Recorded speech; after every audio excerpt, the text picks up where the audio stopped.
Hiç bahar yaşamadım, yaz sevmeyi bilmedim. Yıllarca yaz sevmeyi yaşamadım,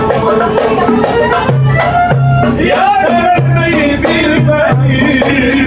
Yıllarca yaz sevmeyi yaşamadım.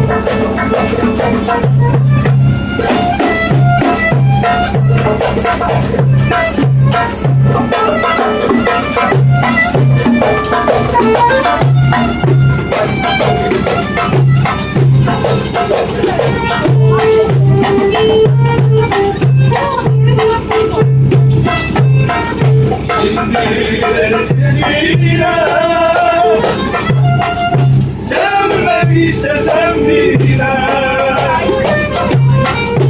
şimdi derecesiyle. Sevmediyse sen bile, gözlerimdeki yaşlar büyük yağmurlar.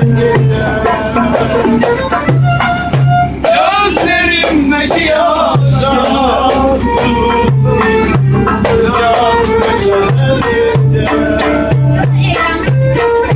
üzgünleri gibi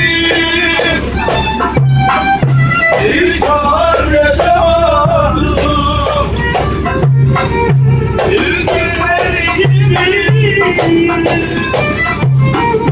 hiç bahar yaşamadım. Ya sevmeyi bilmedim yıllarca,